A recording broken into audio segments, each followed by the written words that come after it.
Et nous voilà aujourd'hui à un doublement de dernier rendez-vous de cette semaine ainsi que de ce mois de juin. Merci beaucoup de regarder le Loft, de choisir BFA. Merci pour la fidélité. Et vous le savez, lundi, mardi dans notre salon, on se retrouve, on parle d'un sujet, on reçoit des invités. Souvent, on s'invite un peu dans leur univers pour essayer de comprendre comment ça fonctionne à leur niveau. Et aujourd'hui encore, nous n'allons pas déroger à cette règle-là. Mais vous le savez également que le mardi, nous avons une chronique rien que pour vous, jeunes qui êtes dans la recherche de l'emploi avec nos amis du Waga Job Challenge. Donc, il s'agit de la rubrique Job Astuces. Mais en attendant, la dernière chronique qui se fait aujourd'hui, on installe les invités qui sont déjà là. Avant d'installer les invités, on va quand même installer celle qui va bien s'occuper des invités aujourd'hui. Il s'agit de Philly qui a bossé dur pour le plaisir des invités. Comment ça va? Ça va, merci de le préciser. C'est ça. Tu vas bien? Bossé super dur. Super dur. Rien que pour leur plaisir. Wallahi billahi. Pour les mettre à l'aise aujourd'hui. Wallahi billahi. Je sens que ça va très bien se passer. Ça va? Oui, ça va bien. Bien de dodo? hier à aujourd'hui, tout s'est bien passé jusque-là. J'espère Super. que pour toi aussi. Ah oui, ça va. Ça va. Toujours aussi magnifique, autant qu'il y a. Merci, c'est gentil. Tout comme toi. Ouais, merci beaucoup. Qu'est-ce qui se passe? En face de moi, à côté de Philly, nous avons le monsieur à la chemise blanche et à la coiffure. Je ne sais pas si c'est des dreadlocks ou pas. C'est un mystère, mais c'est certainement pas ainsi qu'on le définit quand on le présente. On le présente plus en tant qu'artiste, rappeur, talentueux qui porte le nom du Burkina Faso partout dans le monde. Il s'agit naturellement de l'homme qui n'a pas la langue dans sa poche, Smarty. Bienvenue encore une fois. Merci Stéphanie. Même si tu as loupé le rendez-vous de la galette du roi. Ah oui, c'est vrai. Là, cette émission-là, c'était chaud. Non, bonjour, c'est un plaisir d'être là. D'accord. Une fois de plus avec toi. Oui, ça va très bien. D'accord. Ta veste ne te manque pas trop? Elle me manque. D'ailleurs, il manque le cache-nez. Il faut que tu viennes chercher. En fait, le truc, c'est qu'elle est partie avec ma veste après le concert. Mais tu aurais dû dire que tu m'as offert ta veste. Non, y a pas. C'était avec plaisir. C'est sûr? Même sur le fait que j'ai insisté que il fallait qu'elle passe pour qu'on.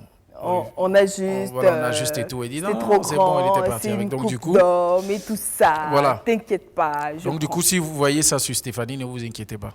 C'était le cadeau du soir. Voilà. C'est un cadeau ou Non, c'est un cadeau. Sûr. Sûr. Et souvent, dès quand tu donnes et puis c'est pas arrivé dans le cœur là, je vais porter et puis peut-être ça va se déchirer en même temps. C'est sûr. Non, je pense pas que ça va arriver. D'accord. Tant mieux. Surtout que c'est quand même signé d'un grand créateur du Burkina.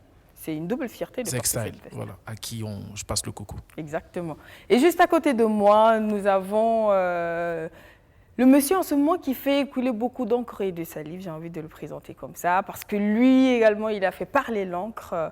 Il a couché ses pensées dans un livre qui fait son petit bonhomme de chemin, qui est certes sorti dans un contexte où on aurait pu se dire que oui, avec tout ce qu'il y a comme restriction, ça aurait pu couper l'élan de la promotion du livre, mais absolument pas. Il s'agit de celui-ci, donc Burkina Faso du rêve à l'action, créons demain. Quand je dis ça, en principe, une bonne partie de ceux qui nous regardent savent qui est notre invité. Il s'agit naturellement de Lionel Bilgo, qui est juste à ma droite. Bienvenue sur ce plateau. Merci, c'est un plaisir. Comment ça va? Ça va bien. Comment se porte le livre? Le livre se porte très bien. D'ailleurs, j'allais dire, il se porte merveilleusement bien parce que nous sommes à la 3e réédition du genre. Quand même. Après 2 ruptures de stock. Février, juin. Février-juin, voilà. C'est rapide. Oui. Et pourquoi on dit que les Burkinabés ne lisent pas? Bizarrement, moi-même, j'ai été adepte de cette théorie parce que j'ai été éditeur chez Bayard Afrique. Et j'ai parcouru l'Afrique pour me rendre compte qu'effectivement, les Africains n'aiment pas beaucoup lire. Mais la tendance est en train de changer. Est en train de changer, effectivement. Les gens s'intéressent beaucoup de plus en plus à ce qui est écrit. Peut-être avec le digital qui est arrivé et qui a vulgarisé un peu l'écrit, on s'y met tous, on commence à lire. Voilà. En tout cas, Smarty aussi écrit beaucoup. J'écris et je lis beaucoup. Parce que beaucoup ça a été aussi. ça la base. Moi, j'ai arrêté très tôt l'école. Déjà à partir de la 6e, pas par choix, mais parce que mes parents et moi n'avaient pas les moyens de le faire. Donc, je conseille à mes petits frères, surtout ceux qui veulent embrasser la musique, s'ils peuvent, s'ils ont la chance de vraiment se concentrer et poursuivre les études très loin. Parce que ça aide. Après, à côté, j'avoue que c'est la lecture, véritablement, qui m'a aidé à avoir ce niveau-là, je pense. Parce que j'ai fait les bibliothèques du Centre américain, bibliothèque du Centre culturel français. Voilà, c'est ça. Donc, ça a été là mes passages. Tout ce qui passait me passe sous la main, je le lis. Et jusqu'à présent, c'est ce que je fais. D'ailleurs, j'ai celui qui a écrit Lionel, et qui est un très bon livre que je conseille à tous les jeunes en ce moment parce que on a besoin d'éveil, et surtout quand c'est écrit par quelqu'un de cette génération-là qui est hyper jeune. C'est clair que c'est une pensée nouvelle avec une vision nouvelle. Et tout se trouve dans ce bouquin-là que je conseille à mes jeunes frères de lire. En fait, il est très facile à parcourir. Il est facile à lire. Hein. Il est très bien présenté à l'intérieur. On a juste envie de... C'est vrai que souvent, il y a des livres, quand tu l'ouvres à l'intérieur, tu fais « Oh !» Mais là, non, il n'y a pas ça. Non, c'est pas pour lui faire de la publicité, mais je pense qu'il est facile à lire. Et en plus, ce qu'il dit, dès que tu commences, tu ne peux pas t'arrêter. En fait, tu es obligé d'arriver. Voilà, tu es obligé de continuer. Oui. Donc, c'est vraiment un appel aux jeunes. Et surtout, au-delà du fait que ce soit vendu, moi, j'aimerais quand même que ce soit un livre qu'on instaure aussi dans les lycées, dans les programmes, parce que c'est bon de lire les autres, les auteurs d'ailleurs, mais c'est bon aussi de faire lire aux enfants et aux jeunes d'ici, des lycées, des auteurs burkinabés. Voilà, de nouvelles générations surtout, c'est ça. Parce qu'en fait, le truc, c'est que pendant longtemps, on se dit, oui, on lit forcément ce qui vient d'ailleurs, on lit les auteurs étrangers et autres. Mais à un moment donné, il faut écrire de sorte à ce que les jeunes puissent lire. Parce que la façon de l'écrire aussi, c'est très important. Comment on amène le texte, comment on avance les idées, pour s'assurer que même une personne qui n'aime pas lire, face à ce livre, aura forcément envie d'aller jusqu'au bout. Et du coup, moi, j'ai envie de savoir, est-ce que ça faisait partie des préoccupations au moment de l'écrire, ou est-ce qu'il y avait juste... il fallait obligatoirement que la pensée sorte? C'est comme si vous étiez avec nous au laboratoire, parce qu'effectivement, c'était une des grosses questions pendant l'écriture, pendant la mise en forme et tout. On a vraiment travaillé sur le principe en fait, d'une lecture aisée. Voilà, le principe d'une lecture aisée qui permet au lecteur de ne pas décrocher, de rester toujours connecté, mais aussi d'avoir un fil conducteur qui facilite le passage d'une page à l'autre. Oui. Donc, et puis après, vous avez l'espacement, les interlignes entre les textes. Ça, c'est très important. Qui ne vont pas... Ça ne stresse pas. Et qui ne fatiguent pas les yeux. Voilà. Tout à fait. Et donc, du coup, c'est tout un travail, en fait. Il y a des spécialités autour de ça. Hein. Moi, on a travaillé et au Burkina et en France pour finaliser ensuite ici et trouver l'éditeur et l'imprimeur ici. C'est notre maison d'édition qui l'a édité. Et le but, c'était vraiment de se faire lire. Au départ, ce livre était... plus de, allez, on va dire 500-600 pages. Hein. En fait, en réalité, on l'a segmenté. Okay. On a préféré ensuite faire un résumé de ce que j'avais écrit globalement. Puis, à l'intérieur de ce résumé, on s'est dit peut-être que le chapitre économie pourrait faire l'objet d'un autre livre différemment. Et on a isolé pas mal de caractères de ce livre-là pour faire lire ça facilement. Et d'ailleurs, le pavé n'exclut pas le fait que la linéarité de l'écriture puisse faciliter la lecture. Moi, je viens de terminer Americana de Chimamanda Adichie. Excellent livre, c'est un gros pavé. Chimamanda, c'est... Mais extraordinaire. En plus, si vous lisez ce livre, vous comprenez ce qui arrive aux États-Unis parce qu'elle l'a vraiment narré, elle l'a vraiment raconté avant l'assassinat de Floyd et on comprend bien la question de la race. Et ce livre est extraordinaire, mais c'est un gros pavé. Quand vous le voyez au départ, vous êtes un peu réticent. Mais dès que vous l'ouvrez... Pour un adepte de la lecture, on se laisse tenter immédiatement. Mais pour ceux qui commencent, je pense que ce format-là, il passe mieux. Ensuite, on apprend à apprécier la lecture et en ce moment, les pavés, on les enchaîne tranquillement. Il faut analyser le public cible, c'est important. Parce que le but de faire un livre, c'est pour qu'il soit lu. Et donc, il faut le premier pas. Exactement. Surtout quand on est au Burkina, on connaît les réalités, on sait un peu comment ça se passe. Donc, s'il avait fait un pavé, crois-moi que ça allait être beaucoup plus compliqué. Peut-être qu'il y en a qui l'auront acheté, mais qui l'auraient pas lu. L'affluence, peut-être, ne serait pas de la même manière, en fait. Et c'est ça qui est intéressant, je pense. Il est petit, tu te dis, bon, tu vas le prendre vite fait, tu vas le lire. Et au début, quand tu commences à lire que c'est intéressant, là, tu prends même plus ton temps pour mieux lire le reste. Tu as envie de revenir maintenant une deuxième fois pour tranquille, poser. Et on dit ensuite, à quand la suite? Mais moi, j'ai quand même envie de savoir, est-ce que c'est de bonne guerre de faire éditeur, puis ensuite écrivain? Parce que là, c'est pas pareil. Quand tu es l'écrivain et que tu arrives, la maison d'édition gère tout. Mais quand on est éditeur, on part déjà avec une longueur d'avance. C'est certainement ce qui a facilité tous ces éléments pour que ce livre-là se vende aussi facilement. Non et oui à la fois. Non, parce que en fait, moi, j'avais déjà cette graine. C'est comme avoir un membre du jury dans son camp. Non, non, non, c'est pas tout à fait ça. Mais moi, j'avais déjà la graine de l'écriture. Donc après, j'avais vraiment envie de dire ce que je pensais de mon pays. Et donc, j'avais commencé à écrire depuis longtemps. Et c'est vrai que la maison d'édition, nous sommes à la 4e année, hein, édition jeunesse et édition grand livre, grand public, on cherchait l'auteur. On avait Pierre Claver d'Amiba qui nous avait promis un manuscrit qu'on a reçu, mais qui était en train, hésitant toujours à modifier ce manuscrit. On voulait vraiment lancer la maison d'édition au grand public avec lui. Mais comme il tardait, et moi j'étais déjà presque au bout de mon écriture, on s'est dit, bon, pourquoi pas essayer ça. Et puis derrière aussi, il faut voir que c'est l'imaginaire juvénile, comme disait Smarty tout à l'heure, c'est qu'il y a une certaine fraîcheur dans la manière de faire sortir un livre au Burkina. Moi, je ne voulais pas que ça sorte en fait comme tout ce qu'on voyait, conférences de presse, bateaux alignés, et puis après, je voulais que ce soit un spectacle. Et à partir de là, il fallait amener ceux qui pouvaient faire rêver le public burkinabé avec soi. C'est pour ça que je suis allé chercher vraiment ceux qui étaient capables de sublimer la sortie de ce livre-là. La télévision BF1, Rogatien, le réalisateur qui était derrière les écrans, on a eu Johnson, la décoration, on a eu la lumière, on a eu le son, on a eu Wendy, on a eu tout le monde. C'est vraiment toute une mise en scène, toute une avec mise en tout scène, ce qu'il fallait. pour justement faire que ce livre ait un attrait, susciter l'envie de lire à ceux qui même sont un peu retenus par rapport à la lecture. Donc du coup, c'est tout un travail, non seulement d'écriture, mais aussi un travail scénique de sortie, un marketing adapté à ce livre. En tout cas, moi j'ai envie de dire un marketing qui marche bien. Oui, si on est à la 3e réédition, oui, il faut croire. Qui marche bien, et en tout cas on espère que ça va continuer comme ça, et que la suite viendra sans trop tarder. Je croise les doigts.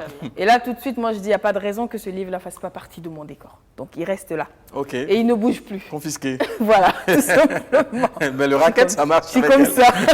Il n'y a pas de raison que je ne l'ai pas. Oui, c'est vrai. Est-ce qu'il y a une raison que je ne l'ai pas? Non, mais quand je vois aussi les livres qui sont là, je suis honoré en tout cas de faire partie de cette belle table-là. Voilà. Parce que je connais certains là, et c'est du lourd. Voilà. Ben voilà, tout simplement. Merci beaucoup pour ce cadeau généreux. Je ne peux pas serrer la main compte tenu de... Mais voilà. Je vous en prie, c'est le un mouvement plaisir. est là, je l'ai reçu. C'est un plaisir. Dites merci pour moi, comme on le dit en Afrique. Non, non, c'est un plaisir pour moi de me faire racketter de la sorte. Voilà.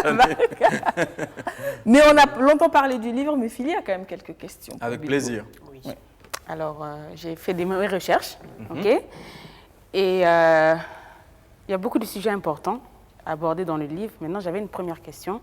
C'est, vous êtes relativement jeune. Donc, est-ce que vous êtes prêt, vous, à prendre le témoin actuellement?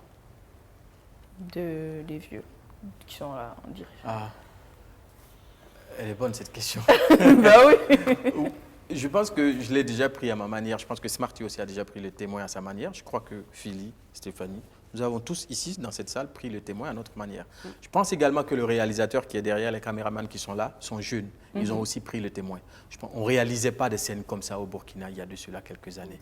Ça, c'est le témoin là, qui se vit ici. Et je crois que le témoin, c'est aussi ça. Sauf que peut-être que ceux qui devaient nous le transmettre ne nous l'ont pas donné. Nous sommes allés chercher nous-mêmes. Malheureusement, beaucoup de jeunes burkinabés ne peuvent pas faire la recherche autonome. Et donc, ils ont besoin d'exemples. C'est de cela que parle ce livre-là. Beaucoup de jeunes ont déjà pris le témoin. Ils ont refusé le silence, ils ont refusé l'indifférence. Ils ont décidé de faire à leur manière ce qu'ils pensent être juste et bon, sans pour autant regarder les mauvais exemples des adultes. Mais ils ne sont pas nombreux. Et ceux dont moi je parle, c'est ceux qui attendent en fait qu'on leur montre l'exemple, qu'on leur tende le témoin. Et pas n'importe quel témoin. Le témoin de la dignité, le témoin de la morale, de l'éthique et de l'exemplarité. Malheureusement, ce témoin-là existe rarement. Donc, c'est un appel, en fait, à ceux qui tiennent encore un bout de ce témoin, de savoir transmettre. C'est un tout petit bout, alors, apparemment, vu comment il le dit. Oui, c'est un tout petit bout. Quand on entend un peu les scandales à répétition, là, ces derniers jours, on se rend compte, effectivement, de la situation de dépravation de notre société. Maintenant, est-ce que nous, jeunes, ici, rassemblés, est-ce que nous sommes fatalistes, est-ce que nous sommes pessimistes ou optimistes? Moi, j'ai besoin de rêver, j'ai besoin d'espérer un nouveau Burkina, un autre Burkina, un Burkina meilleur pour tous les Burkinabés. Par contre, je rencontre des personnes âgées qui sont censées me rassurer, sont plus proches de la tombe biologiquement par là, si la nature devait jouer son travail que moi, mais qui sont pessimistes, qui me disent ça va se foutre en l'air, on ne peut plus rien faire pour le pays. Et ils sont là, ce sont des papiers, hein. qui parlent comme ça. Et donc, moi, j'ai envie de dire tout simplement, ils se rendent compte qu'ils ont foutu la vraie merde, comme on peut le dire, entre guillemets. Entre guillemets, les enfants qui nous regardent, c'est entre guillemets. Oui, entre guillemets. Et que pour se racheter, pour faire un travail de retour en arrière, il ne leur reste plus beaucoup de temps. Donc, il faut espérer avoir beaucoup de Thomas Sankara, beaucoup de Nelson Mandela dans le cœur de beaucoup de jeunes. Et pour cela, il faut que nous refusions certains comportements aléatoires et que nous acceptons le changement, qui, pour moi, est un appel à subir la douleur. Nous devons tous accepter de porter notre croix sur cette terre. Ceux qui refusent de changer dans la douleur ne changeront pas parce que le changement ne se fait pas dans le bonheur. Exactement. On est confortable dans ce que nous sommes habitués. Exactement, la zone de confort. L'au-delà nous fait peur, l'autre porte nous intrigue parce qu'on ne sait pas ce qu'il y a derrière. Malheur à celui qui n'ose pas ouvrir. Et quel que soit ce qu'il y a derrière, on finira toujours par se racheter. Et moi, je crois qu'il faut avoir l'audace d'accepter le changement. Donc le message est clair. Acceptons le changement. Il faut forcément que ça change. Moi, j'ai envie de dire, de toutes les façons, le changement, à un moment donné, s'impose un peu. Hein, et on a beau retarder les choses, ce n'est que du retard que l'on plante sur le cours des événements. Tôt ou tard, ça finit par venir. Et plus on bloque, plus ça risque d'être violent. Oui, c'est ça. D'ailleurs, c'est dans le livre, je le dis. C'est comme un relais. Plus on bloque, plus on retarde, plus il y a deux situations. Soit on se rébelle, insurrection, grève, révolution, coup d'État, on peut appeler ça comme on veut. Ou soit il y a une espèce de résignation populaire et globale qui fait qu'on dit, bon voilà, tant pis, on est foutu. Et là, c'est pire qu'une insurrection, parce qu'on subit malgré tout et on ne peut plus rien faire. Et ça se tasse. Et donc le changement, oui, tôt ou tard va arriver, mais mieux vaut provoquer ce changement-là dans la paix et dans la bonne intelligence que de le laisser arriver de façon violente. Autre question? Ah oui, j'ai une autre question. Vous dites dans votre livre que l'ancienne génération a failli dans leur formation, dans la transmission. Et croyez-vous en être victime, vous?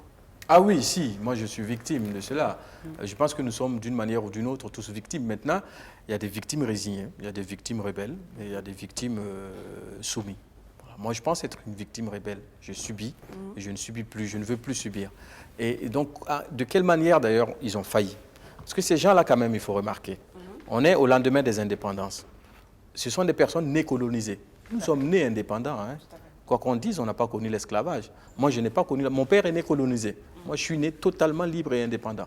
Par contre, de sa naissance colonisée à son âge adulte, il a dû subir et affronter des épreuves que moi, je n'ai pas eu à subir et affronter. Le joug colonial, eux, ils l'ont vaincu.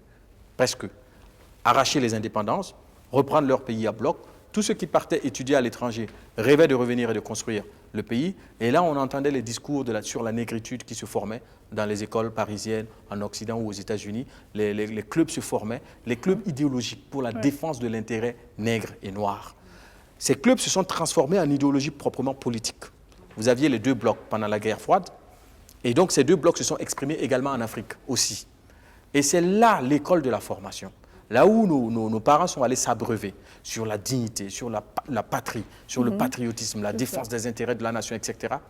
Ils s'en sont abreuvés, ils se sont forgés un caractère et une force, un courage qu'ils n'ont pas su transmettre au moment où ils ont pu jouir eux-mêmes du pouvoir. Donc tout bascule au moment où eux-mêmes arrivent au pouvoir et ils jouissent longuement du pouvoir. Et à partir de ce moment-là, l'argent devient roi. L'immoralité entre dans la gestion de l'administration. La zone de confort. Voilà, la zone de confort. Et puis, on a peur de la jeunesse parce qu'on a été jeune, on a été fougueux. Et donc, rapidement, on essaie de les canaliser, de les embrigader dans nos cercles. Et dans nos cercles, en fait, qu'est-ce qu'on en fait? Des strapontins politiques, des bons à rien à remplir les meetings. Par contre, on ne leur donne pas la sève nourricière, qui est la compréhension et la défense d'une idéologie propre à eux-mêmes, d'une compréhension de ce qu'ils veulent être, d'abord de ce qu'ils sont, puis de ce qu'ils veulent être. Nos parents ont eu la chance de savoir qui ils sont. Parce qu'ils ont eu quand même la double culture traditionnelle et puis celle occidentale, parce que la culture française s'est enfrottée chez nous. Malheureusement, nous, on n'a eu qu'une seule culture, on a oublié un peu l'endogène, et puis on s'est vite donné dans un capitalisme aigu, au point d'oublier l'humain et l'humanité. Donc, ils ont failli dans la transmission. Dans les années 60, 70 et 80, il y avait un nectar d'idéologie politique un peu partout. Hein. Et d'ailleurs, je renvoie les jeunes au livre de Jean-Baptiste Ouédraogo, un livre controversé, mais que moi je trouve extraordinaire. Au-delà du fait que j'adore Thomas Sankara, j'apprécie Thomas Sankara, mais ce livre est un nectar historique pour tout jeune Burkinabé qui veut comprendre l'histoire du Burkina Faso, je vous assure. Il faut le lire pour se faire une idée, il faut pas lire. Juste, il ne faut pas condamner, hein. Il faut lire. Direct. Il faut lire. Et moi, je l'ai lu. Et d'ailleurs, j'étais à la dédicace du livre de Jean-Baptiste, qui est sorti 1 semaine et demie avant la sortie de mon livre. Oui. Et j'ai eu l'honneur, d'ailleurs, de faire le MC de sa cérémonie. Ah. Quand on m'a demandé de le faire, j'ai demandé à lire le livre. J'ai eu 3 jours pour lire ce livre. Quand j'ai fini de lire le livre, j'ai dit, bon, ce livre n'a rien enlevé en l'image que j'avais de Thomas Sankara. Au contraire, ce livre est venu humaniser Thomas Sankara. Il l'a ramené au statut d'être humain. Parce que moi, je l'idolâtrais. Et d'ailleurs, les pages de mon livre étaient déjà coulées, c'était déjà imprimé. Et dedans, le premier chapitre de mon livre, c'est Thomas Sankara, sa bravoure et son courage. Et moi, j'accepte, après la lecture quand même, sachant que j'ai un livre qui sort 1 semaine et demie après, aller faire le MC de ce livre-là. Pourquoi? Parce qu'au-delà de sa pensée sur Thomas Sankara, il a donné une page historique sur ce qu'était le Burkina dans les années 60, 70, 80. Il a écrit l'histoire du Burkina, cet homme-là. Et pour ça, au moins, je reconnais que ça m'a appris beaucoup de choses. Mais s'il fallait réécrire mon livre, après avoir lu son livre, je n'aurais rien changé sur le chapitre Thomas Sankara, parce qu'il reste intouchable. Il reste lui-même. Voilà. C'est une légende, hein, on va dire, en quelque sorte. Les gens se sont fait une idée très carrée de Thomas Sankara, donc souvent c'est mieux de voir son... On ne voit pas le côté humain. Habituellement, on va avoir l'opinion de Smarty sur Thomas Sankara. Moi, je suis de ceux qui pensent que j'aime à ne pas le citer trop. Quand je le cite, c'est que c'est vraiment hyper important.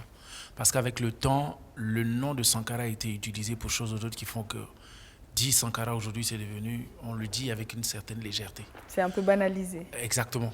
C'est-à-dire, je prends un exemple, souvent ça arrive dans nos cas où tu es en concert, tu fais 1 chanson, 2, 3 chansons, lorsque ça ne marche pas, tu dis Sankara parce que tu veux la oula du public. En fait, je caricaturise un peu pour que les gens comprennent un peu de quoi on parle. Moi, je veux quand on cite un homme comme Sankara, qu'on le fasse avec beaucoup de respect. Mais qu'on ne le cite pas uniquement. Il y en a qui disent Sankara, Sankara, Sankara, mais qui n'ont que de Sankara que ce qu'ils ont lu. Mais ils ne connaissent pas en réalité l'homme. Idéologiquement, ils ne s'en approchent même pas. Dans les actes, ils ne le sont même pas. J'ai connu des gens qui, tu arrives, tu peux passer 24 heures avec lui, il ne va même pas te parler de Sankara, mais tu arrives chez lui, tu vois que tout est Sankara. Dans son comportement, c'est Sankara, dans sa façon de faire, c'est Sankara, mais rarement tu entends parler de Sankara. Donc pour moi, Sankara, c'est, comme il a dit, c'est quelqu'un pour qui j'ai énormément de respect. Un respect qui est tel que je pense que c'est quelqu'un qui devait être, à chaque fois qu'on doit parler de lui, on doit le faire d'une façon assez spéciale. Très solennellement ou voilà. pas? Mais je reviens à ce qu'il a dit aussi, il y a ce côté aussi qui fait que c'est un homme qui a eu ses qualités, qui a aussi eu ses défauts. C'est en ça que le livre qui est sorti a permis quand même, parce qu'il y a beaucoup qui ont parlé du livre de Jean-Baptiste sans l'avoir lu. À chaque fois que je croisais des amis et qu'on avait des débats sur le livre, avant je demandais toujours, est-ce que tu as lu le livre? Oui. Et je me rendais compte à chaque fois qu'il dit, non, je n'ai pas lu, j'ai juste vu des extraits. Alors quand on base sa critique sur juste quelques extraits, c'est compliqué. C'est ce qui arrive à beaucoup de jeunes aujourd'hui, c'est qu'on ne va pas à l'information, mais on juge selon un titre. On ne va pas en profondeur, on ne va pas chercher soi-même l'information pour se faire sa propre vision de l'information et sa propre manière de se voir, mais on se base la plupart du temps sur le titre qu'on a vu, quelques extraits qu'on a lancés ou ce que certains qui ont leur avis veulent nous faire comprendre. Ce qu'on a entendu dans les médias. J'ai énormément de respect pour la personne de Sankara et pour tout ce qu'il a apporté au Burkina Faso. D'ailleurs, si vous permettez, Stéphanie, ce qu'il a dit tout à l'heure est très important parce que Sankara est devenu, au Burkina en tout cas, pas à l'extérieur, et d'ailleurs, Chimamanda Americana de Chimamanda que je viens de finir, elle le cite. Vous le trouvez un peu partout à l'étranger, mais d'une manière beaucoup plus somptueuse qu'ici au national. Il est devenu un produit de bimbeloterie, c'est-à-dire qu'un produit marché aux puces, on le traite de n'importe comment. Mais c'est dû au fait que pendant des années, l'instance chargée de réhabiliter Sankara, de le ramener à un produit institutionnel et hautement intellectuel, l'a complètement oublié. C'est-à-dire l'État n'a pas pris en charge la question Sankara. Alors que toute nation se construit sur la base aussi de ses leaders. Quand on laisse les leaders auprès d'une opinion populaire déjantée, eh ben on va le retrouver parfois empoussiéré. Et on est obligé deux fois de le dépoussiérer. Moi, j'aurais aimé que Sankara ait eu un processus universitaire, qu'il soit inclus dans une démarche beaucoup plus intellectuelle, pris en charge par l'État burkinabé et érigé comme étant un leader incontestable de la nation. C'est comme Nelson Mandela, allez-y en Afrique du Sud. Ce n'est pas une minorité de personnes se revendiquant être Sankara sans savoir ce que c'est que le sankarisme réellement, qui en font la promotion, mais c'est l'État arc-en-ciel tout entière qui bâtit Nelson Mandela comme étant une icône nationale. Quand vous prenez le général de Gaulle, que vous soyez de gauche ou de droite, quelles que soient les imperfections de ce général, parce que le général de Gaulle n'est pas un saint vu de l'Afrique, mais il est un saint vu de la France, et unanimement, qu'on le soit de gauche ou de droite, on le positionne comme étant le leader. Parce que toute nation se construit sur la base d'hommes forts et valeureux qui ont construit cette nation-là. Et je pense que Sankara, l'État gagnerait à le ramener, à le récupérer, et à en faire un produit unanimement national. Nous sommes divergents sur beaucoup de choses. Mais est-ce que c'est quelque chose qui pourrait voir le jour dans les années à venir? Moi, je crois. Il faut que les intellectuels se mettent en ordre de bataille, qu'il y ait même d'ailleurs une chaire Thomas Sankara à l'université de Ouagadougou, qu'il y ait un musée totalement national, pas bâti par des associations ou une minorité de personnes. Moi, je dis toujours, certains se sont accaparés trop Thomas Sankara, qui fait que d'autres, en fait, se sentent un peu éloignés ou indifférents de lui. Donc, il faut ils ont peur d'y toucher. Voilà, tellement on en a fait un produit, il est devenu beaucoup plus mercantile que autre chose. Surtout l'utilisation politique qu'on en a fait. En fait, Sankara, il est intéressant de l'utiliser à un moment et pas intéressant de l'utiliser à un autre moment. Moi, quand je parle de Sankara, je vois l'homme, sa manière de faire son discours, sa manière de faire passer son message et surtout l'amour et la stratégie avec laquelle il avait de transmettre ce message-là. Moi, je dis Sankara, c'était le meilleur faiseur de one-man show. Il te dit une vérité, la vérité peut être piquante, mais tu as le sourire, quoi. Il peut te dire quelque chose qui est cru, mais tu as le sourire. Moi, c'est ce que je retiens de Sankara. Mais aujourd'hui, quand on aborde l'histoire de Sankara au Burkina Faso, on a l'impression que son histoire s'arrête juste au 15 octobre. Alors qu'il il y a tout un parcours qui est là. Il y a toute une philosophie, il y a beaucoup d'actes qu'il a posés, il y a des discours qu'il a posés, il y a des choses qu'il a posées. Mais comme il a dit tout à l'heure, à chaque fois même quand on rassemble des gens qui idéologiquement se disent 100% sankaristes, moi je dis toujours, c'est comme à l'église. Ceux qui sont déjà rentrés à l'église, ce n'est pas de ceux-là qu'on a besoin. On a besoin de ceux qui sont hors, ceux qui sont toujours, qu'on considère comme des gens qui sont toujours en train de pécher, c'est-à-dire les âmes qui ne sont pas encore converties qu'on recherche. Donc, s'il y a une rétention ou quelque chose, je pense qu'on devait tous rassembler autour de cet idéal-là, tous rassembler autour de cette idéologie. Si on est tous d'accord que c'est ce qu'il faut pour le Burkina Faso, j'entends souvent les hommes politiques dire « Ah oui, il paraît que le Rwanda s'est inspiré du cas de Sankara, il faut que le Burkina aille s'inspirer auprès du Rwanda pour suivre le même exemple. » En ce moment, je dis, on a tout faux. Ça veut dire qu'on est en train de faire, on est en train de dire Sankara ici, mais en même temps, on va aller s'inspirer d'un autre pays qui s'inspire de notre président. Donc, souvent, il faut qu'on soit vrai avec nous-mêmes, porter réellement la chose et avoir cet amour-là qu'il avait, cette façon-là qu'il avait de faire les choses. Voilà. Les œuvres qui existent au Burkina par rapport à Sankara, que ce soit littéraire ou cinématographique, je crois que tout à l'heure, Lionel disait qu'on ne connaissait pas l'homme, qu'à travers le livre qu'il a lu de M. Ouedraogo. Il y a beaucoup de jeunes qui... Malheureusement, je crois aussi que les œuvres qui sont là ne nous permettent pas forcément d'apercevoir l'homme. Ils nous vendent le leader qui est devant. Donc, ce qui fait qu'il faut peut-être essayer de faire un travail pour nous expliquer réellement qui est Sankara. Au fond, hormis le militaire qui a été président, ainsi de suite. Mais on n'a pas toutes les informations. Donc, il faudrait même déjà qu'il y ait des œuvres dans ce sens. Est-ce qu'il y a un film même sur Sankara? Si. Pour moi, je ne sais pas, est-ce que doit-on l'expliquer? Pour moi, on n'a même pas besoin de l'expliquer parce que les preuves sont là. Elles sont vivantes, les traces sont là. Exact. Mais est-ce que l'être humain lui-même, est-ce que nous, on sait qui était au fond Sankara? C'est ça le problème. C'est-à-dire, on a ses actes, on voit qui il est. Moi, j'ai envie de dire, est-ce qu'on prend le temps de chercher à connaître l'homme? Parce qu'il y en a qui s'arrêtent sur peut-être un discours qu'ils ont entendu, sur un artiste qu'ils aiment, qui l'a cité, sans plus, et ils disent Sankara, point, et ils se revendiquent sankaristes. Moi, j'ai envie de dire souvent, c'est vrai que Lionel l'a dit, le passage du témoin a été un peu tronqué, et les jeunes sont en perte de repères. Mais est-ce que ces jeunes-là font la démarche de chercher un repère? Non, mais c'est ce que j'ai dit. Hein. En fait, en réalité, je parlais de victimes rebelles et de victimes soumises. Il y a ceux qui se rebellent et qui vont chercher eux-mêmes. On dit que si ton père n'est pas un exemple, le père du voisin pourrait en être un pour toi. Donc, vous voyez, c'est que tu te rebelles et tu vas chercher ton exemple ailleurs. Et tu te nourris de cet exemple-là, même s'il est un peu éloigné. Tu aurais aimé que ce soit ton propre père, mais si c'est un autre homme qui te sert d'exemple, tant mieux. Dans tous les cas, ça te construit en tant qu'humain. Et donc, il y a ces jeunes-là qui ont fait la démarche d'aller chercher. Mais d'autres jeunes, la plupart n'ont pas cette recherche autonome. Ils ont besoin toujours qu'on leur prenne par la main. Et c'est le concept même de la vie, de l'enfant, qui a besoin qu'un adulte lui prenne la main et lui montre le chemin. Mais si cet adulte n'est pas le bon, forcément, l'enfant, si vous êtes élevé par un vendeur de drogue, vous finirez certainement vous finirez par comprendre les circuits de la drogue mieux que, par exemple... Soit vous devenez un trafiquant, soit vous devenez... un bon fumeur, ou un bon flic des stupes. Bah voilà. Dans tous les cas, votre univers sera l'univers de ça tournera autour de ça. Une personne qui vient de nous capter là tout de suite, ok, donc aujourd'hui au Loft, ils font une émission sur Sankara. En fait, non, mais il fallait forcément qu'on parle du sujet parce que c'est venu sur la table et on en parle. Aujourd'hui, on parle musique. Voilà, on parlera musique, on parle texte, on parle conscientisation, on parle révolution. Mais avant d'arriver à notre sujet, je sais que Phil a une dernière question qu'elle va quand même poser. Oui, ça c'est pour clore le sujet. Voilà. Donc... Elle a bossé dur. Oui, j'ai bossé dur. Pour le mettre super à l'aise. Et il est à l'aise jusque-là. Oui. Tranquille. Ça va, tranquille.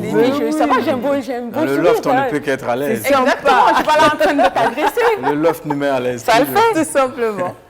Voilà, donc la dernière question, c'est si vous deviez changer.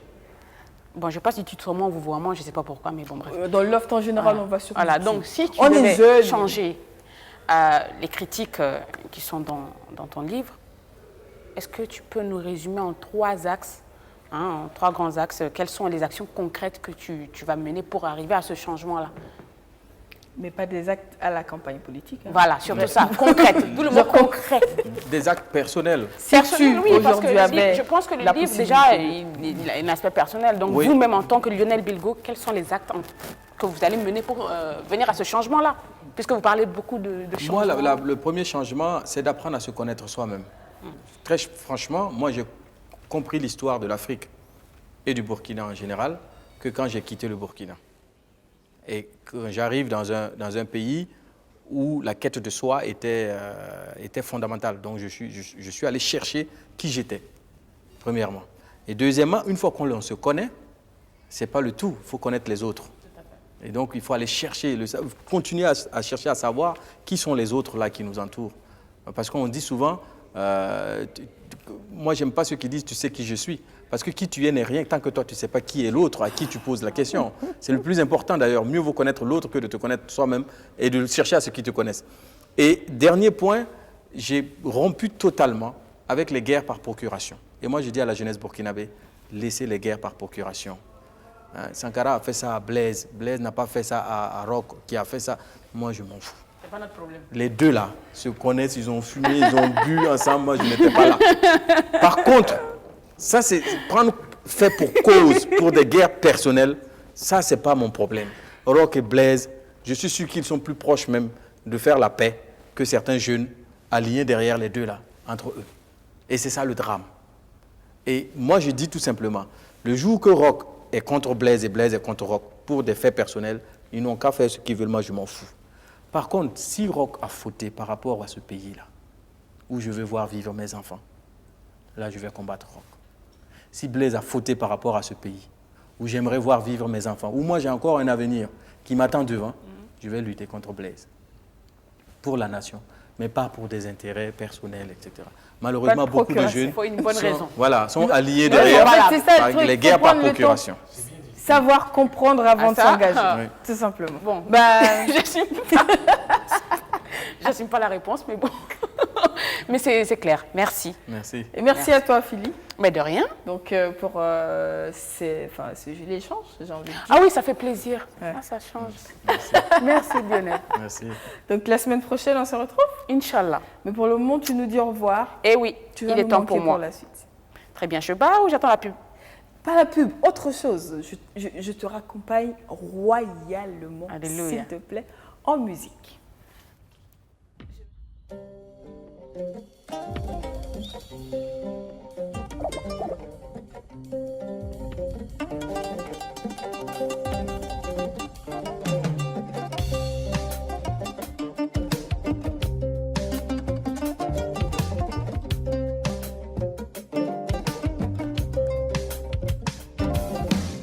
Le coq a arrêté de chanter dans le village depuis que le tambour sacré annonça l'orage. Depuis les nombreux conseils des vieux sages et les rituels des marabouts au bord du rivage.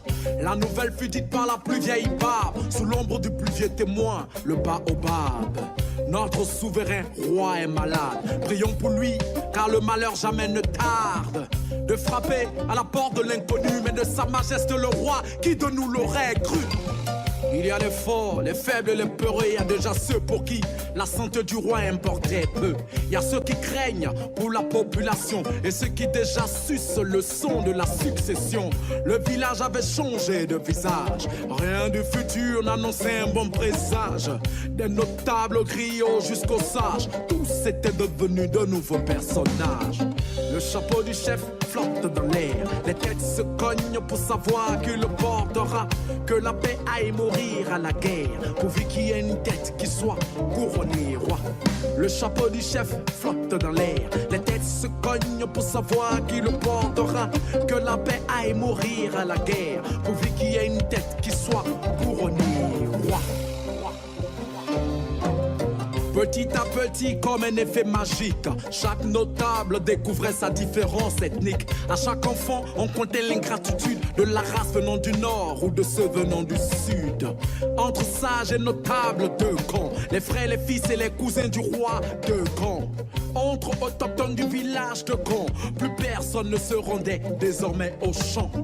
Les machettes étaient aiguisées chaque matin. Ça viendra le jour où je vais découper le voisin. Même mourant le roi demandait des fois comment va le peuple, comment vont les villageois. Sages et notables répondaient d'une même voix.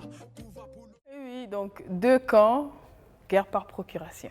Parce que chacun de son côté s'allie derrière un camp. Bon, forcément pas pour bénéficier, mais en se disant qu'on est du bon côté. Alors, musicalement, on part sur notre sujet. Aujourd'hui, on a choisi, parce que pour tout le mois de juin, je rappelle, pour tous ceux qui nous ont regardés, on a axé nos sujets autour de la musique, parce que vous le savez, le 21 juin, c'est la fête de la musique et on a voulu célébrer la musique sous toutes ses facettes sur notre plateau. On a parlé, hier on a parlé des berceuses pour les enfants. Ok. On a parlé de la musique dans notre vie traditionnelle. On a eu le plaisir de recevoir Konomba Traoré, avec qui on a écouté quelques berceuses qui étaient jouées chez Samori Touré, au balafon, tranquille. On a vraiment essayé de voyager et naturellement, ça nous conduit aujourd'hui à la place de la musique dans tout ce qui est lutte, changement dans nos sociétés, tout ce qui est révolution. Et aujourd'hui, on a eu envie d'en parler, de poser ce sujet-là, de regarder la musique qui accompagne ces grands moments dans la vie des nations, des peuples, parce qu'aussi loin que remonte un peu l'existence humaine, il y a eu des révolutions à chaque fois. C'est peut-être dû à des frustrations, c'est peut-être un changement naturel, mais les changements viennent et bien souvent, comme la musique nous a accompagnés toute notre vie, nous accompagne aussi. Donc, on a envie d'en parler aujourd'hui, mais on a, comme toujours, posé la question à quelques-uns de nos téléspectateurs, est-ce qu'ils en connaissent des musiques qui sont associées à la Révolution ou autre? On écoute leur réponse et on revient. Bon, personnellement, je n'écoute pas trop la musique révolutionnaire. Je connais Dia Vérité, il a chanté l'hymne national après l'insurrection de 2014. Celle de Sanabob, on peut manger ensemble, on peut cultiver ensemble, juste pour concilier l'ensemble des Burkinabés. Bon, je connais pas mal de musiciens révolutionnaires. Quand on prend au niveau du Burkina, il y a Smarty, il y a Sams Kaliga. Côte d'Ivoire, il y a Tikenja. Il y a aussi souvent les Zougoulemans. Moi, particulièrement, j'écoute beaucoup Tikenja. Le son qui m'a beaucoup marqué, c'est Plus jamais ça. Pendant la crise post-électorale de 2000, il a fait sortir le son. Vraiment, ça nous a beaucoup marqué. Ça nous permet d'oublier les malfaits de cette crise. Je vois pas parce que moi, c'est le rap et puis le coupé décalé que j'écoute beaucoup. Les musiciens révolutionnaires, j'en connais assez. Je prends comme exemple Alpha Blondy, Kerry James, Youssoupha, qui dénonce les faits qui ne sont pas logiques dans la société. Je reviens sur le cas de Youssoupha, sa chanson intitulée Entourage. Voilà, dans cette chanson, il essaie de conscientiser la jeunesse africaine à prendre conscience, à ne pas se laisser influencer par les belles paroles des Européens. Bon, ils connaissent Smarty, le chapeau du chef, Tikenja, il y a le balayeur balayé, sorti en 2002. Bon, dans le son, le balayeur balayé, je voulais parler de l'armée, l'ingérence de l'armée dans les histoires politiques, plus précisément de Guéhi Robert, qui était en ce moment président de la Côte d'Ivoire. Je connais Tikenja, je me rappelle en 2010 avec son son, avec son featuring avec Soprano, il parlait d'ouvrir les frontières. Dans ce moment, la plupart des Africains migraient beaucoup pour pouvoir traverser la mer Méditerranée pour rejoindre l'Europe. Et on remarquait qu'ils étaient un peu bloqués là-bas, quoi. C'était les prisonniers, etc. Voilà, moi-même, j'ai essayé ça, mais malheureusement, j'ai été découragé. Comme exemple, on nous disait ouvrez les frontières, vous venez chaque année, l'été comme l'hiver. Ils nous montrent que les Occidentaux, à tout moment, ils peuvent venir chez nous. Mais le contraire, pour aller là-bas, c'est vraiment difficile. Alors, on a entendu artiste révolutionnaire et on a cité la voix que l'on entend, à savoir Smarty qui va se faire sanctionner parce qu'en principe il est censé être éteint. Alors Smarty, oui. Tu es là?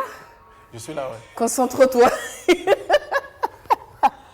Alors, vas-y, je suis concentré. Je vous explique, chers téléspectateurs. Le monsieur, son téléphone sonne pendant qu'il est en direct et du coup il se demande qui appelle. Non, pas du tout. Au contraire, je viens de me rendre compte que j'ai fait une erreur. Je demande à ce qu'on parte avec le téléphone. D'accord. Donc, on a entendu, parmi les musiciens révolutionnaires cités, Smarty. Est-ce que tu te reconnais dans ça? Il y a une histoire que je raconte toujours. Je dis à la base, comment je décide de faire la musique. Je décide de faire la musique d'abord parce que je reviens de Bouaké en 99 et que je vais voir mon père qui était chef comptable, je le retrouve au chômage. On était dans une belle baraque. Après, je le retrouve dans une chambre salon avec toute la famille cloîtrée dedans. Et moi, je reviens parce que j'avais fait mon expérience, ma première expérience au Burkina, j'étais découragé et je rentrais pour rester carrément en Côte d'Ivoire. Et là, je constate cette situation-là et en tant que fils aîné, j'ai dit non, je ne peux pas rester là. Et j'avais une autre mission qui était de me battre pour sortir mon père de cette situation-là. Donc je lui dis, je veux repartir. Il y a eu des tiraillements, mais finalement il accepte que je retourne au Burkina. Je retourne au Burkina, mais le cœur serré. Et j'avais qu'une seule option, c'était la musique. Donc à la base, quand je fais la musique, ma première mission, c'est d'abord ça. Réussir pour moi, réussir parce que je veux venir en aide à mes parents. À la base d'abord, c'est ça ma première mission. Donc je rencontre Mandoé, on sort un premier album et tout. Mais les titres sont écrits avec conviction, c'est des choses qu'on pense pour le moment, c'est des choses qu'on porte parce qu'on a été bercé par un milieu, on a cet âge-là, on a envie d'avancer. Et tous les coups qu'on a reçus de la société un peu à gauche, à droite, on les met en chanson. L'album, il sort et tu vois qu'il touche des milliers et des milliers de personnes. Des gens se reconnaissent en ça et en ce moment, tu te rends compte que tu n'as plus uniquement cette mission-là qui est d'aider tes parents, mais tu portes des échantillons de missions de toutes ces personnes-là, tous ces jeunes, toutes ces mères, tous ces pères qui aujourd'hui, à travers l'album Juste un peu de lumière, se sont reconnus en vous. Néanmoins, j'ai toujours tout fait naturellement. Quand je dis j'ai toujours tout fait naturellement, c'est-à-dire j'ai toujours essayé d'être droit, je n'ai jamais revendiqué la position de l'artiste révolutionnaire, l'artiste qui devait forcément écrire parce qu'il faut dénoncer. Je veux dire, ça se faisait naturellement selon mon inspiration.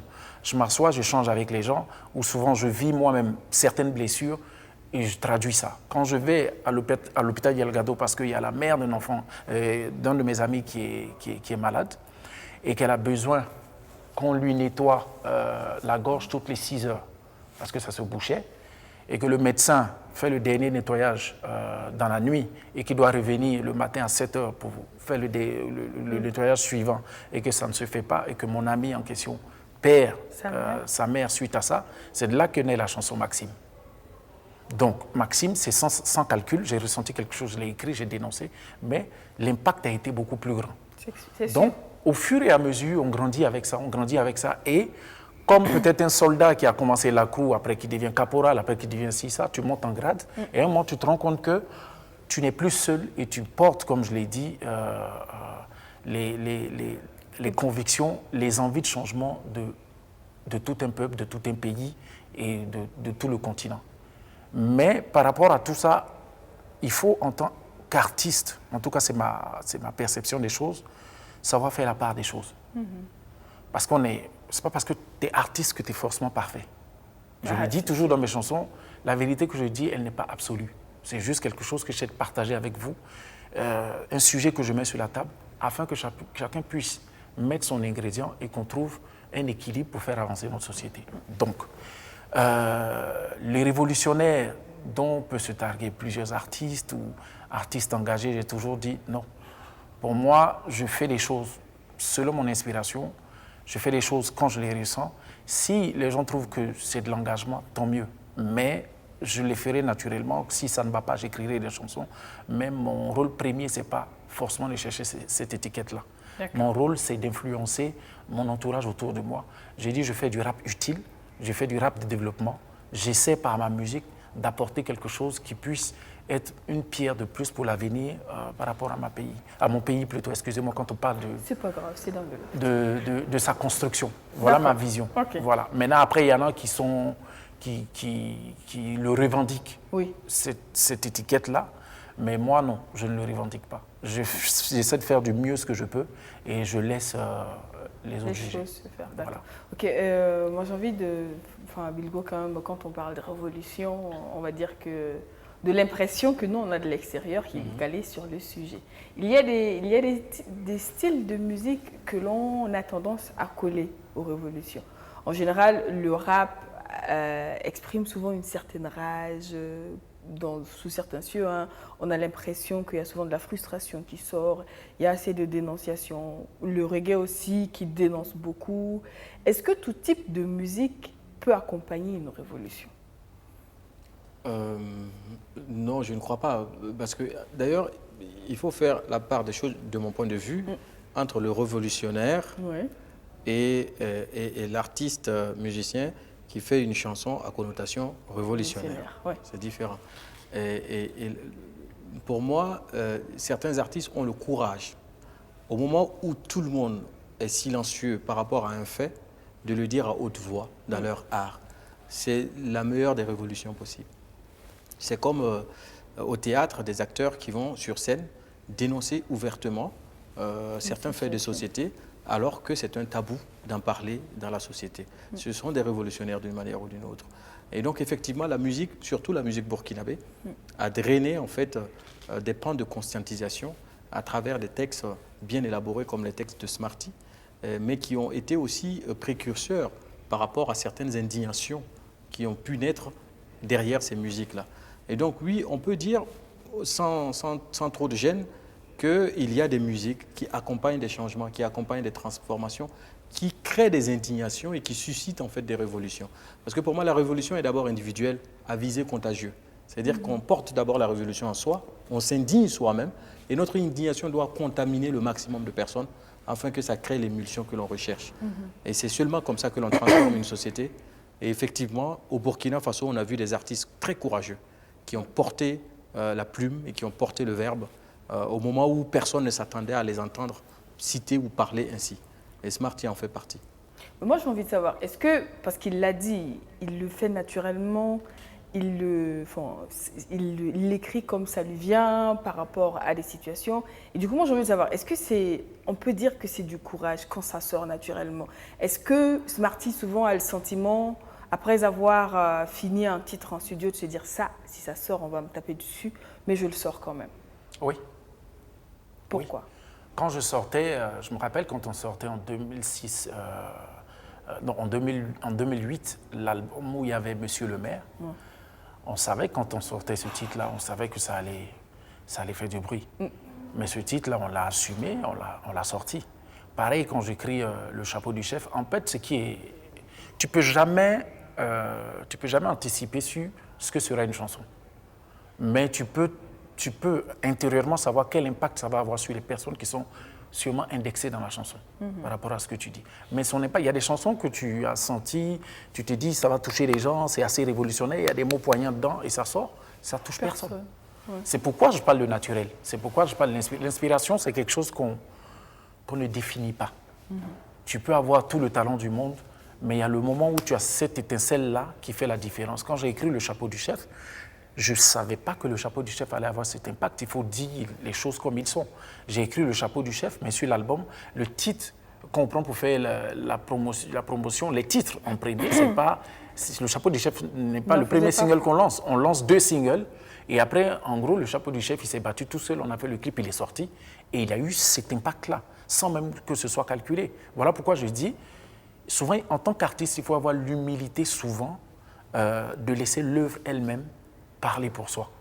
Parce que souvent, on est comme une antenne, en fait, par laquelle des choses passent pour passer certains messages. Mais quand, moi je suis comme ça et c'est ce que je pense, quand on veut soi-même s'auto-dire je suis hyper fort, je suis fort pour dire ici, je suis fort pour dire ça, c'est compliqué. Par contre, on peut, oui, canaliser l'inspiration par rapport à un sujet ou par rapport à quelque chose que j'ai ressenti, par rapport à un mal-être que j'ai. Quand j'écris 500 raisons, c'est parce que je vois tout ce qui se passe dans le pays en ce moment et tout. Donc après, je me concentre et je prie en haut pour qu'il y ait cette étincelle-là, pour que je trouve les mots justes, la façon de faire et la musique, la mélodie qui va l'accompagner pour que l'émotion et tout soit à l'intérieur de cette chanson-là pour toucher les gens. Moi, je dis, je ne suis plus à la recherche du nombre de vues, parce que c'est plutôt ça qui est à la mode en ce moment. Moi, je suis plutôt à la recherche du nombre de consciences touchées. Malheureusement, le nombre de consciences touchées, ce n'est pas quelque chose qu'on peut quantifier. Tu peux avoir 1 million de vues, mais peut-être, tu auras peut-être 200 000 personnes uniquement qui auront réellement compris ton message. Ce que je recherche en ce moment, moi, c'est le calcul au nombre de consciences touchées.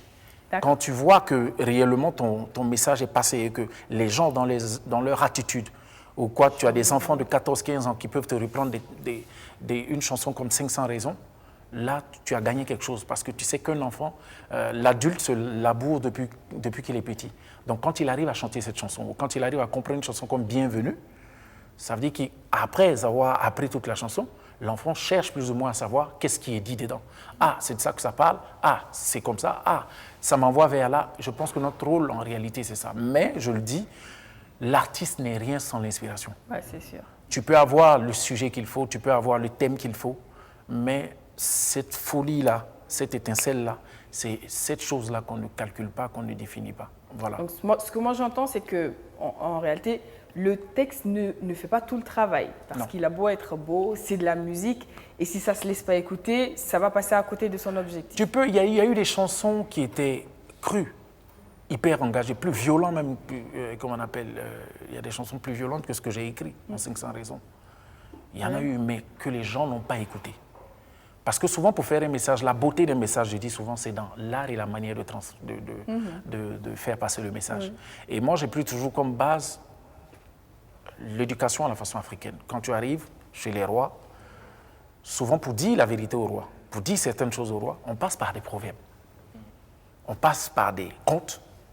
On passe par des choses clairement, détournées. tu ne dis pas directement la vérité. Tu ne dis pas directement. Non. Et souvent, le roi, quand tu le fais réfléchir, et quand il découvre la vérité, ça lui fait sourire. Du coup, quand ça le fait sourire, tu sens que tu l'as touché, mais positivement. Mais moi, mon éducation ne m'a pas appris à, par exemple, c'est ma conception de choses, à manquer de respect, par exemple, à X ou Y, souvent, parce que les personnes auxquelles on s'attaque souvent sont des personnes qui ont souvent l'âge de nos parents. Donc, comment faire pour trouver l'art et la manière de dire des choses à cette personne-là? Parce que tu ne veux pas qui s'opposent à ce que tu dis. Tu veux au contraire dire des choses pour qu'ils comprennent et qu'ils puissent changer, que ta chanson impacte sur son comportement. Donc le but n'est pas d'aller en guerre contre la personne. Exactement. Voilà pourquoi j'ai toujours dit, souvent quand on dit tel président m'a invité, on m'a invité à venir chanter à la présidence, je refuse de partir parce que je suis révolutionnaire. Non. Tu chantes une chanson. Celui à qui la chanson est adressée, tu as l'occasion d'interpréter la chanson devant lui, tu refuses. Il y a un souci. Je vais te raconter une anecdote. Quand on a fait Dar es Salaam, la première fois, il y a eu une rencontre des chefs d'État. Et on arrive avec Mandoé et tout le monde. Mais avant, on avait été reçu par un général dont je vais taire le nom, qui était censé voir checker les titres qu'on va jouer. Voilà. Donc, dans le titre, éventuellement, on avait glissé Dar es Salaam et toutes nos chansons qui étaient bien chaudes dans ce moment. Le mec, il nous a clairement dit, non, c'est pas possible. Ça passe pas. Vous n'allez pas jouer ça, vous n'allez pas jouer ça, vous n'allez pas jouer ça. Et il a lui-même choisi les titres qu'on devait jouer. J'explique ça pour que les gens comprennent souvent, parce qu'ils ont l'impression que dans la vie de Yélène, ça a été tranquille. Voilà. Donc, on a suivi ça. Le mec, il a barré les chansons, il a dit, écoute, vous allez jouer Maria, Awatu, des chansons, tranquille. Et Ina. C'est des chansons tranquilles. Donc, ce jour-là, on lui pose la question, mais pourquoi est-ce que des artistes qui chantent, et en son temps, c'est Walid Bara qui a posé la question, pourquoi des artistes qui ont la liberté d'écrire n'ont pas, quand l'occasion se présente, de chanter ces chansons-là. Et il dit, l'ordre vient d'en haut. Vous n'allez pas jouer ces titres, c'est tout. Sauf que vous ne pouvez même pas refuser de ne pas participer à la manifestation. Donc on part à la manifestation, on joue les chansons qu'ils ont dit, et on finit même pas les titres, ça dit tu commences en couple, néanmoins tu es payé, mais tu prends la somme. Tu es bien payé, mais tu n'es pas heureux. On a des coups de fil de nos amis. Non, c'est quoi? Vous êtes faible. Pourquoi vous n'avez pas chanté Dar es Salaam, mon chant, tout ça? Donc on se plaint. Il y a Claudie qui nous appelle sur RFI. On dit tout ce qu'on veut, mon chant, tout ça. On se plaint et tout. Il y a le FESPACO qui arrive. Et on reçoit effectivement un appel de la présidence. Il dit que, bon, écoutez, on vous veut à l'ouverture du FESPACO. Mais on veut que vous chantiez Dar es Salaam, justement. Là, on dit, OK. Est-ce qu'on doit dire non? Est-ce qu'on doit dire oui? On décide d'y aller. Donc, on arrive, Dar es Salaam, le stade est plein. Et on fait d'abord 2 titres. Le président n'est pas encore arrivé. Et il vient nous dire, attention, vous ne devez pas chanter Dar es Salaam. Vous devez attendre que le chef de l'État arrive. Parce que Dar es Salaam, vous devez chanter ça devant lui. On dit, OK. Donc, on dit, Dar es Salaam, on commence. Et quand je commence ma partie, tu as tout le stade qui rappe. Qui reprend toute la partie. Les paroles. Et je fais exprès, à la fin, amicalement vote, Blaise Compaoré, quand je bloque là-bas, c'est le public qui lui dit en chœur. Mais on m'a dit plusieurs fois, non, cette chanson n'est pas engagée. Et j'ai toujours dit aux gens, la façon d'écrire, l'engagement est dans la façon d'écrire. Personne n'a tutoyé Blaise dans un stade. Je l'ai fait. Le tutoiement, c'est le plus gros. C'est la plus grosse forme, c'est-à-dire de protestation devant quelqu'un. Quand tu dis Dar es Salaam, Blaise Compaoré, si tu reçois ma lettre, c'est fini. Tu as descendu toutes les bases du respect devant tout un stade. Voilà comment l'engagement peut être subtil. Oui. Donc, pour moi, la démarche, en fait, notre démarche aujourd'hui, c'est ça. Donc, ça veut dire, quand tu fais des chansons et que tu as l'occasion de les faire devant ces personnes-là, parce que quand on dit à un chef d'État, ce que tu fais, c'est pas bon, ça, c'est pas bon, ton conseiller, il n'est pas bon, tant n'est pas bon, tant n'est pas bon, c'est dans le but qu'ils puissent comprendre et qu'ils puissent changer. Malheureusement, ils ont une position la plupart du temps où souvent les conseillers autour, ils ont l'impression que celui qui dit ça est leur ennemi. Et on préfère celui qui chante les éloges. Ouais, alors que celui qui critique n'est pas seulement dans la position de te détruire, mais au contraire, il t'apporte des pièces à ton puzzle pour pouvoir aider à ton développement. En tout cas, c'est comme ça que je vois. Maintenant, c'est vrai que dans la forme, on peut critiquer, on peut juger, mais je pense qu'aujourd'hui, l'engagement est sur toutes les formes, mais elles finissent tous par se rejoindre. Voilà, par se rejoindre. Mais j'ai envie quand même d'avoir son avis sur ça. Ça, c'est une manière d'amener les choses, de le faire souvent avec une certaine subtilité, sans forcément aller dans une logique de va-t-en-guerre, mais de quand même toucher son objectif. Mais est-ce que c'est tous ceux qui sont dans la révolution, dans la dénonciation, dans l'engagement, qui sont dans cette dynamique-là? Est-ce qu'on n'a pas souvent l'impression que pour accompagner une révolution, il faut nécessairement aller en guerre pratiquement contre tout le monde? Ouais, de toute façon, le principe de révolution, c'est une violence, c'est une forme de violence. Ouais. Personne ne souhaite être révolutionnaire ou être en révolution contre... C'est une forme de violence.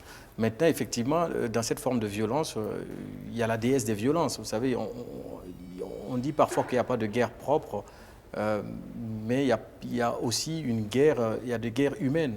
On peut être en désaccord et que je me batte en fait pour préserver chez vous un visage humain. J'ai l'impression que certaines personnes, en fait, quand ils sont contre vous ou quand ils sont en révolution, ils veulent coûte que coûte, en fait, vous déshumaniser. C'est le péché que l'on condamne et pas le pécheur. Et pour moi, il faut toujours garder un visage humain à celui envers qui on proteste.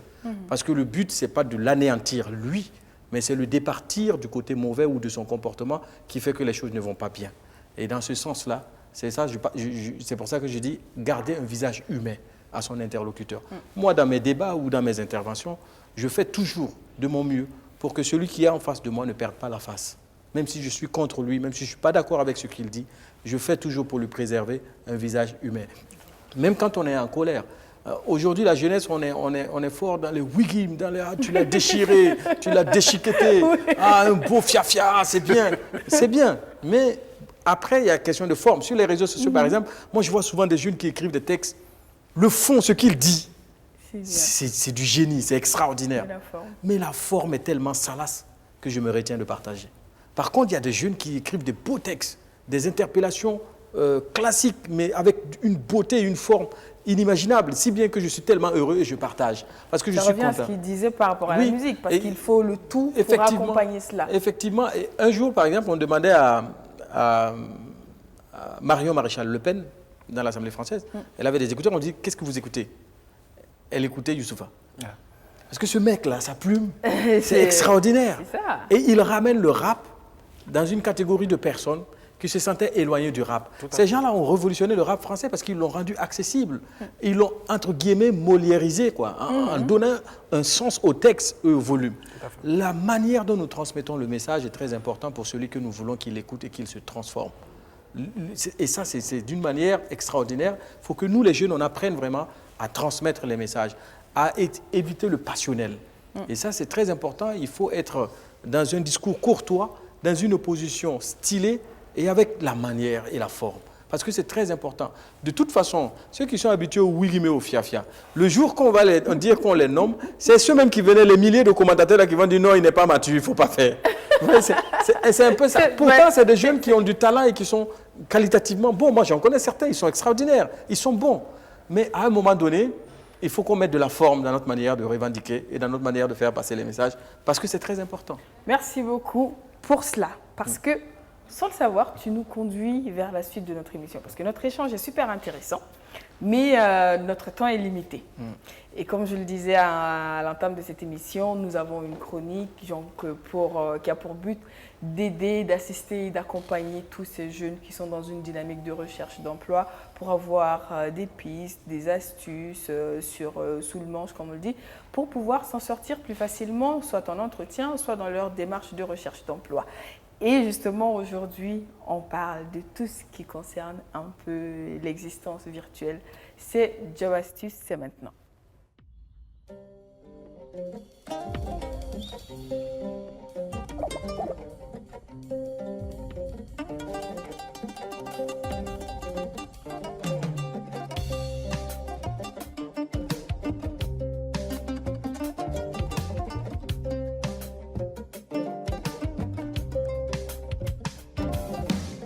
Le coq a arrêté de chanter dans le village depuis que le tambour sacré annonça l'orage. Depuis les nombreux conseils des vieux sages et les rituels des marabouts au bord du rivage.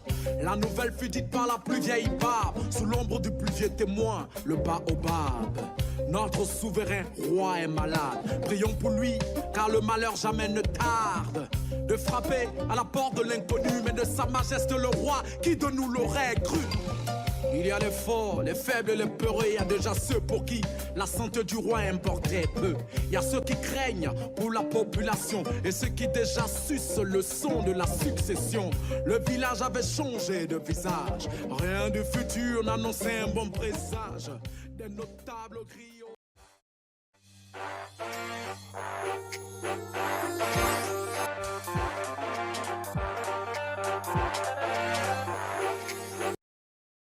Et pour cette dernière chronique de Job Astuce, nous avons le plaisir de retrouver Yvan Sawadogo.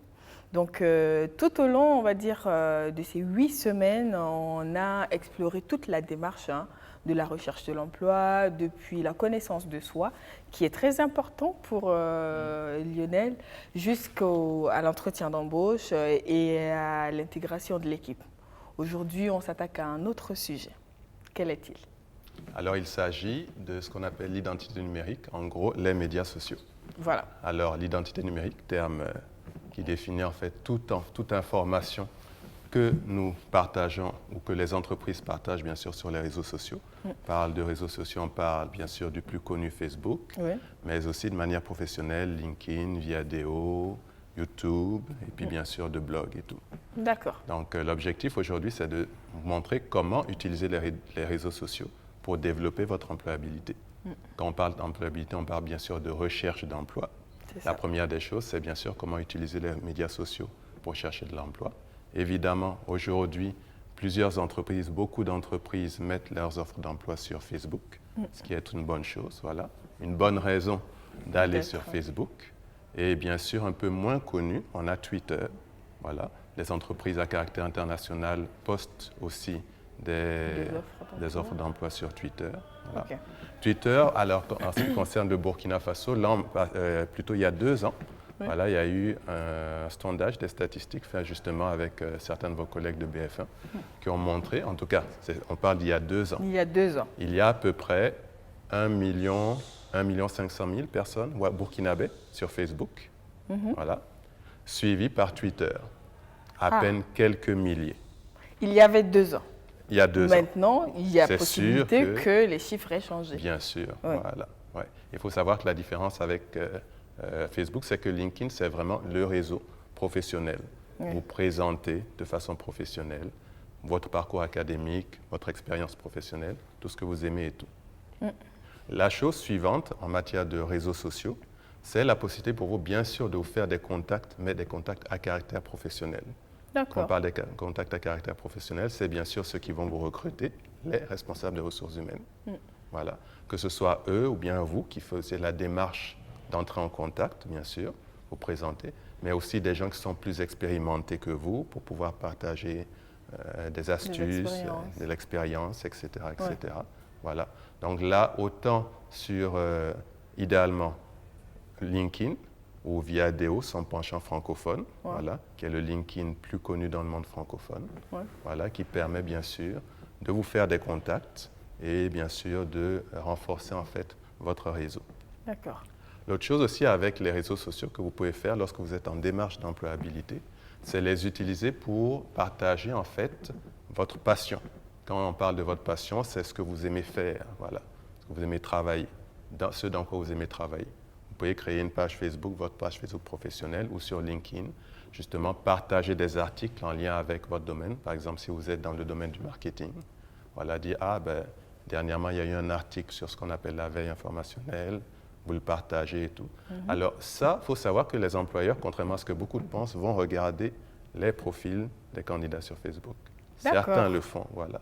Et vous savez, ce qui est intéressant avec le fait, lorsque vous êtes jeune, mais que vous utilisez bien les réseaux sociaux, la personne elle va se dire, alors ce jeune-là, il n'a peut-être pas d'expérience, mais je vois qu'il est passionné par ce qu'il fait. Je vois que le contenu qu'il partage est de qualité. Je vois que c'est quelqu'un qui est assez suffisamment sérieux pour que je veuille lui donner sa chance. Et ça, c'est quelque chose de vraiment intéressant. Voilà, lorsque vous êtes junior et que vous voulez pouvoir développer votre employabilité. D'accord. Donc ça revient à nos fameux WIGIM qu'il faut... Voilà. Leur propre ennemi, c'est leur réseau social. C'est ce qu'ils mettent sur les réseaux sociaux. Et très sincèrement, il y a beaucoup de jeunes qui cherchent de l'emploi. Ils sont certainement compétents théoriquement et dans la pratique, dans leur vie courante, mais leur page Facebook, lorsqu'on regarde, laisse à désirer et ça fait que ça crée un blocage. Donc il faut savoir utiliser. Marc a créé Facebook, à nous de l'utiliser intelligemment. On peut l'utiliser de manière noble au Burkina et lui donner un caractère beaucoup plus exotique que ce qu'on a l'habitude de voir ailleurs. Faisons du Facebook burkinabé le Facebook exemplaire de l'Afrique. Et pour rebondir sur ce que dit Lionel, c'est que souvent, ce que vous venez de dire est pertinent parce que ça peut prendre ça peut avoir des conséquences dramatiques sur le long terme. Parce que sachez que Facebook est une entreprise américaine. Trop souvent, lorsqu'on s'inscrit, on oublie la petite croix en bas qui dit « Ah, je confirme que voilà, tout est OK et tout ». Alors, l'an passé, j'ai eu la chance de rencontrer un professeur qui est dans les sciences informatiques, sciences de l'information et tout. Alors, sachez que si pour une bonne raison, voilà, vous vous retrouvez à devoir voyager aux États-Unis, lorsque vous arrivez aux douanes américaines, sachez que les douanes américaines, elles ont le droit de vous demander votre mot de passe Facebook. Elles ont le droit de vous demander, OK, qu'est-ce que vous écrivez sur...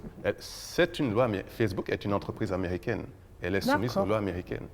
Et dans bien d'autres pays aussi, il y a eu, je vous donne l'exemple de certains chanteurs, pour avoir fait certains posts et tout, ont été interdits de voyage dans certains pays. C'est vrai. Et ça, c'est des choses, Facebook garde vos informations pendant toute la vie. Ouais. Voilà. Donc, c'est vraiment pour éviter des circonstances aussi dramatiques qu'il faut. Et ça justement termine ma chronique en donnant, en fait, quels sont les bons conseils pour pouvoir bien profiter des réseaux sociaux. La première des choses, c'est bien sûr bien soigner votre orthographe. Nous avons tendance à écrire sur Facebook ou dans les médias sociaux dans un langage familier. Nous devons rester professionnels, toujours faire des phrases avec sujet, verbe, complément. Malheureusement, on pense qu'on parle sur Facebook comme si on était dans un langage familier. C'est ça. Éviter les sujets à caractère polémique, on le sait tous, religion, politique. Malheureusement, ce n'est pas souvent le cas. Parce que comme Lionel l'a dit, cela reste. Voilà. Donc, utilisez Facebook de manière consciente, voilà, pour vraiment partager vos intérêts, pour faire parler de vous positivement et bien sûr décrocher votre emploi. D'accord. Donc, moi, j'ai envie de dire, on ne commence pas à faire ça quand on se met à chercher de l'emploi. Il faut y penser, même quand on est encore étudiant.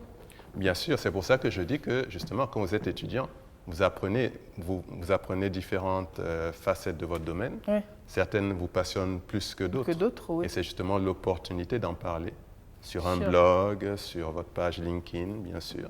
Rien ne vous empêche en tant qu'étudiant de créer votre profil LinkedIn. Bien au contraire, cela démontre un certain niveau de sérieux.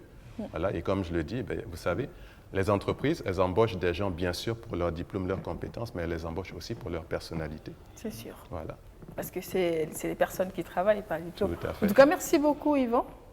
C'était un plaisir d'être avec toi pendant, on va dire, 6 semaines. On a passé à peu près 1 mois, 2 mois ensemble. Voilà, avec exactement. Fadima, bien avec sûr. Fadima, naturellement. Oui. Et aujourd'hui, c'était la dernière chronique. Oui. On ne sait jamais, peut-être que. Donc, on ne ferme pas la porte, on la laisse ouverte en se disant, qui sait, peut-être qu'après, il rentre chez lui et il se dit, oh zut, mais j'ai pas dit ça aux jeunes, il faut que je repasse sur le loft. Et ça sera un plaisir pour nous que tu reviennes en tout cas. En tout cas, merci beaucoup pour toutes ces informations. Merci beaucoup. Et au plaisir, très certainement, on va créer les conditions pour que tu reviennes. En attendant, on revient pour clore notre sujet qui concerne justement la musique et tout ce qu'il y a autour des changements dans la société, révolution. Et c'est vrai qu'aujourd'hui, difficilement, on peut parler de ça sans associer les réseaux sociaux. Mais moi, en fait, j'ai une toute dernière question, parce que c'est obligé d'être la dernière question. Est-ce qu'à un moment donné, les titres qui ont accompagné de grands changements rentrent dans la consommation de tous les jours sans avoir d'effet, ou est-ce que ça continue à impacter? Pour moi, ça continue à impacter. Hein. Pour moi, ça continue. La vie ne s'écrit pas au brouillon. Et pareil, tout ce qu'on fait ne peut pas revenir sur hier. Donc, toutes les chansons emblématiques qui ont marqué ou engagé, suscité des transformations ou des indignations restent à vie marquée. C'est générationnel. Hein. Nos parents, par exemple, vont vous parler des chanteurs de leur époque, des années 1945-48. Et nous, on va garder en tête tout ce qui est des années 90, voilà, hip-hop flow, etc. Tous ces événements-là qui ont nourri notre jeunesse. On grandira avec. Certainement que nos enfants auront d'autres références en termes de musicalité, mais la tonalité reste la même, l'engagement reste la même, c'est une ferveur partagée. Moi, mon fils, il écoutera le chapeau du chef dans 20 ans, on va dire, ou dans 25 ans, certainement qu'il aura la même émotion que moi j'ai eu en écoutant le chapeau du chef. C'est impérissable, c'est des produits non périssables. C'est parti. Oui, mais c'est pourquoi ce n'est pas des chansons qui... C'est-à-dire, ces chansons, on n'écrit pas à l'appel, quoi. On n'écrit pas... Ça t'arrive peut-être 1-2 fois dans ta carrière. Ça, il faut avoir l'humilité de le dire, quoi.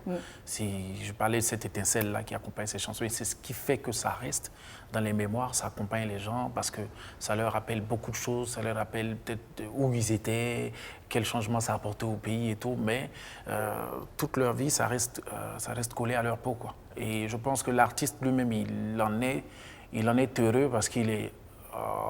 moi je dis, on est artiste, mais on est aussi auditeur de son propre auditeur, c'est-à-dire mélomane de tout ce qu'on crée aussi. Ouais. Donc en même temps, même toi, quand tu l'écoutes, c'est toujours un plaisir pour toi. La dernière fois que j'ai joué ici, j'ai refait le chapeau du chef parce qu'aujourd'hui, je ne peux pas faire un répertoire sans le faire.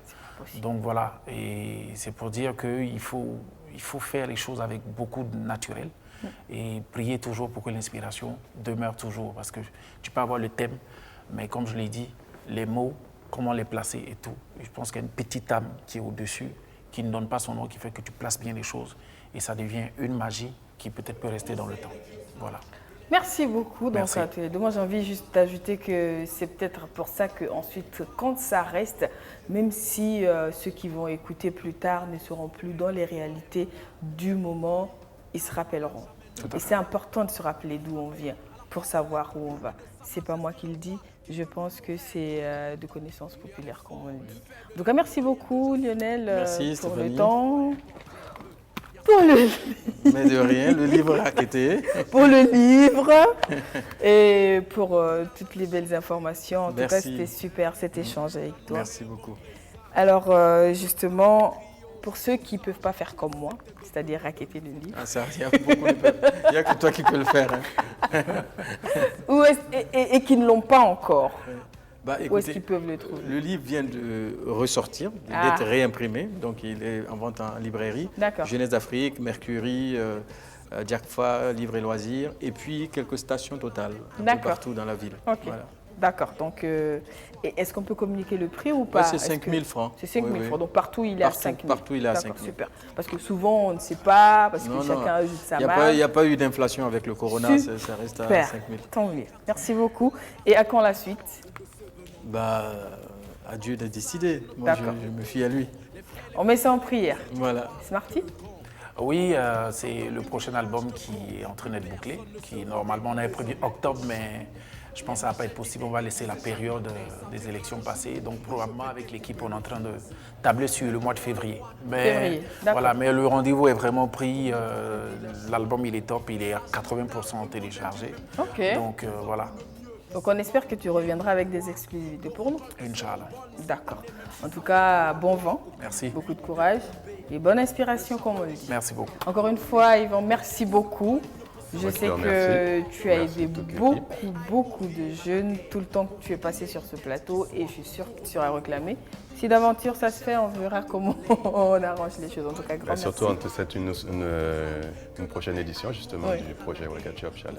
Naturellement, c'est vrai que le Waga Job Challenge reviendra l'année prochaine. Exactement. Et la semaine prochaine, on vous parlera un peu de comment tout ça s'est fini et on vous ouvrira donc la porte pour la prochaine édition si d'aventure vous êtes intéressés. En attendant, vous souhaite de passer une bonne suite de journée, comme je le dis toujours, en compagnie des programmes de la télévision au cœur de nos défis BF1. Merci de nous regarder, merci de prendre grand soin de vous, merci d'être conscient que le changement ne s'opérera que par vous. Une prise de conscience individuelle est nécessaire. Il ne sert à rien de condamner les autres et de s'asseoir pour ne rien faire. Merci beaucoup.